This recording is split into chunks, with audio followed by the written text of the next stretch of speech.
The average person is said to spend 15 minutes in the bathroom. Why not take advantage of that time and learn something new? Presenting the 15-minute podcast on weird facts, crazy details, and funny particulars that you'll be able to enjoy while you're taking a on your free time.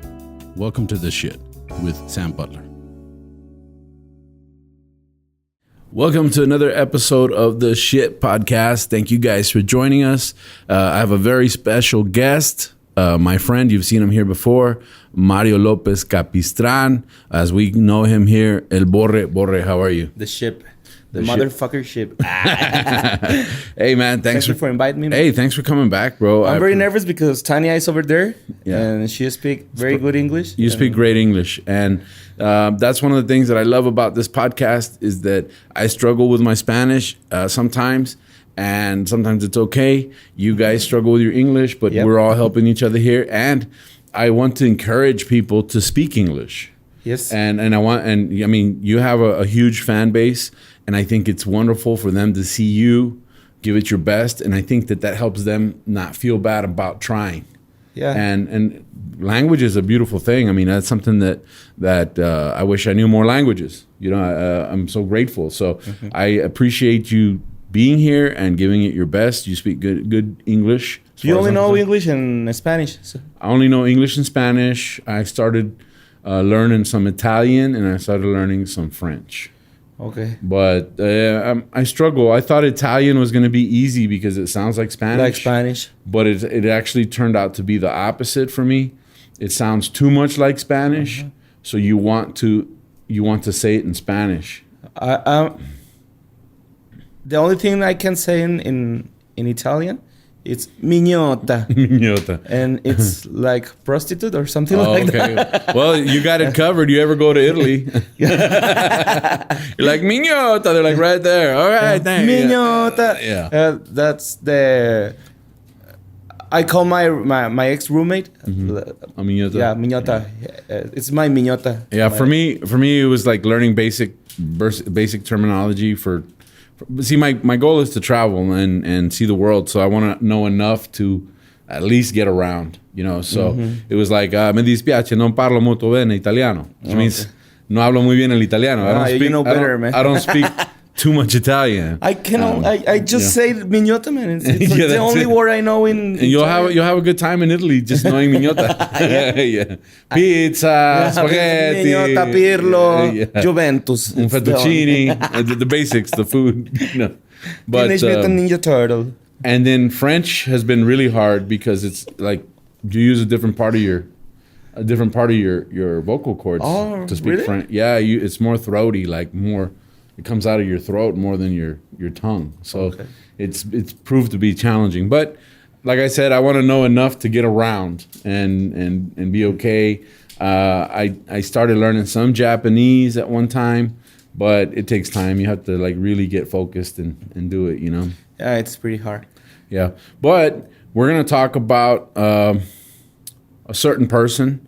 You guys probably already saw it in the episode title bar. But we're going to talk about this person had very famous quotes. Not everything that shines is gold. The world's a stage.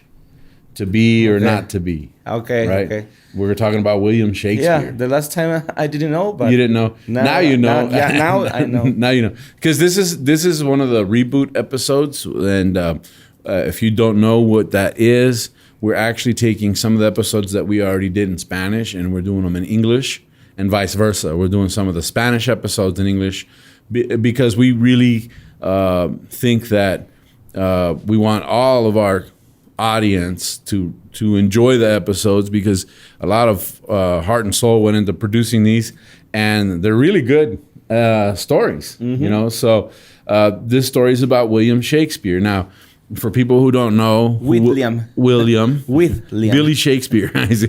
People who don't know who William Shakespeare is, which is hard to believe that there's people that don't know who he is, but he actually was. It was pretty impressive because he did 39 plays. Now, when I read that, I thought 39 plays doesn't sound like a lot. No, it's not. But that's almost 40 plays. That's I think it's a lot, but in a very, ¿cómo dices? Like a poor subject, but no, it's not poor. Que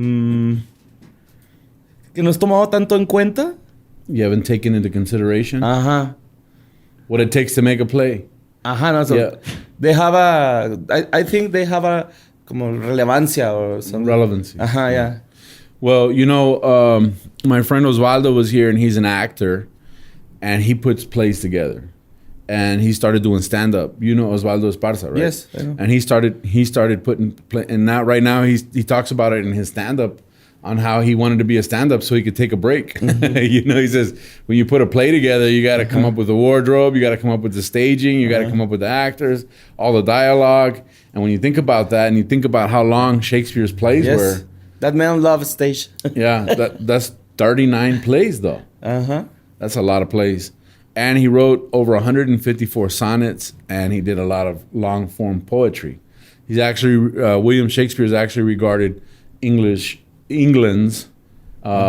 number one literary guy. You know, like he's the king of literature, English literature. So he's the best that England has to offer as far as here in Mexico. It's Carlos Cuauhtémoc Sánchez.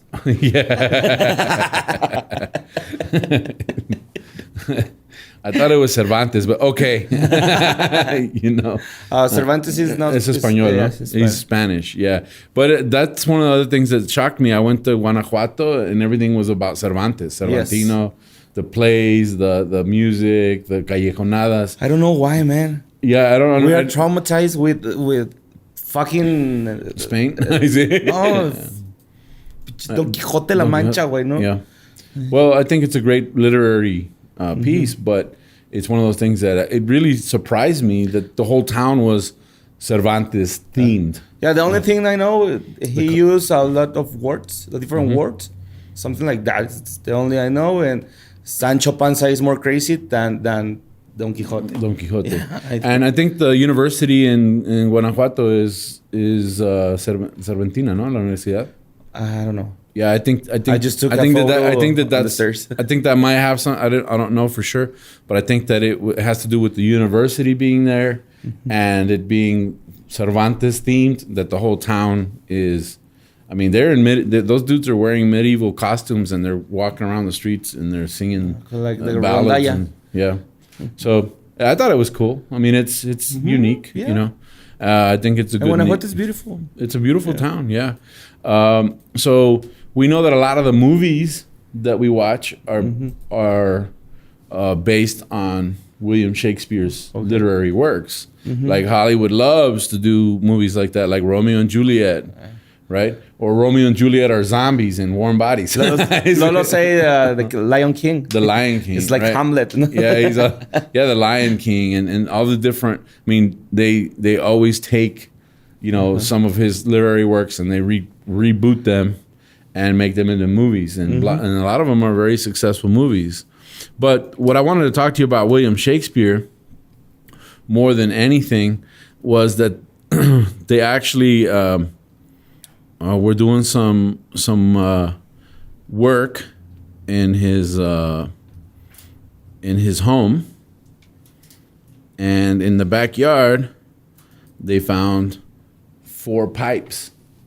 Okay. Right? Like what kind of pipe? Pipe, right? Like smoking pipes. 4 bunks? Well, that's the thing is that in 2001, a South African anthropologist, Francis Thacke, he used forensic science to determine what was smoked in those pipes, and they found cannabis residue.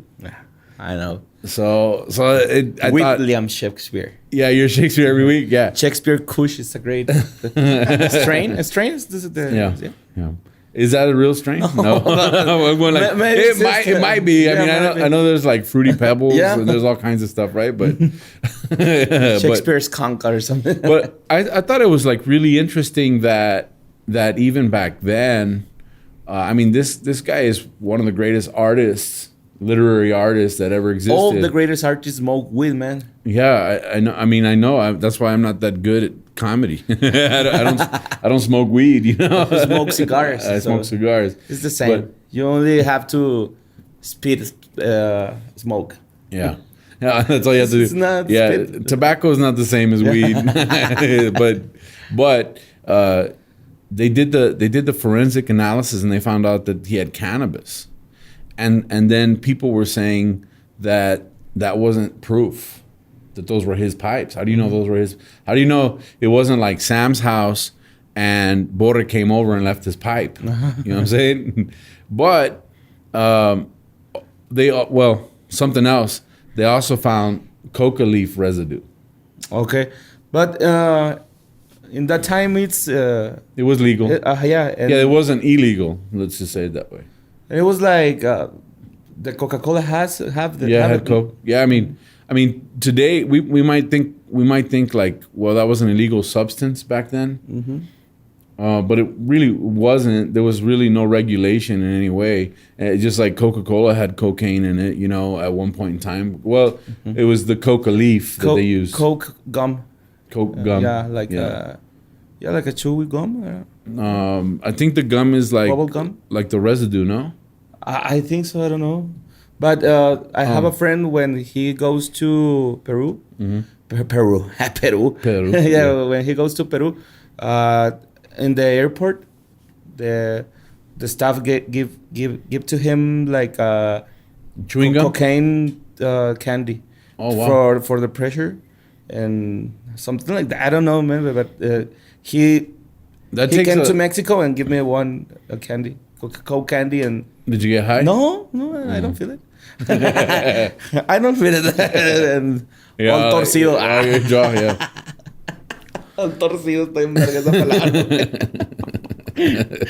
So there was residue of coca leaf and cannabis in the pipes, but they didn't believe that it was his. They were like, it couldn't be. Not Shakespeare, not the greatest literary artist in England, right? So Thackeray didn't give up. Okay. He now did a forensic analysis of Shakespeare's works. Okay. And he found, especially in Sonnet 76, he finds a reference to getting high. Oh, like the cucaracha. Or... Yeah, so it's like, oh, he talked about getting high, Okay. Right? And that became kind of a big deal because they were like, hey, what's going on, So the sonnet talks about, I didn't know what a sonnet was. Mm-hmm. So I was like, what's a sonnet? Well, it's like a rap. It's like a rap. Yeah, it's exactly what it is. Dude, the rappers are doing sonetos, if you think. Yeah. And they smoke a lot of weed. So, so it makes sense. The inspiration. Yeah.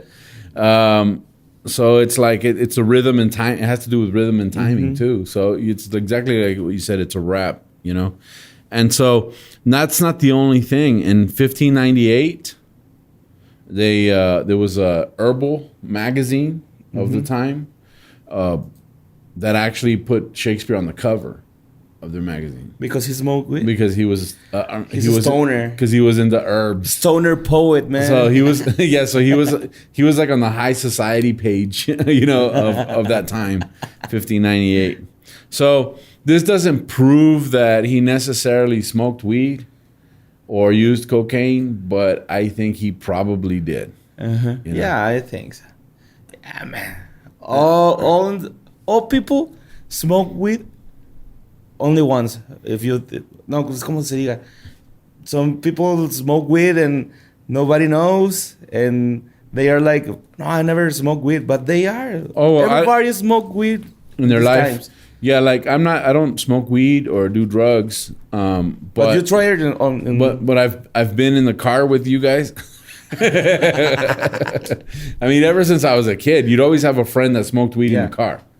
And if you think about it, you get high too. You start feeling kind of funny, and you go, well, I don't know what. You got hotboxed, Yeah. And I'm a stand-up comedian, so I've seen plenty of people smoking weed. I've been around people that smoke weed.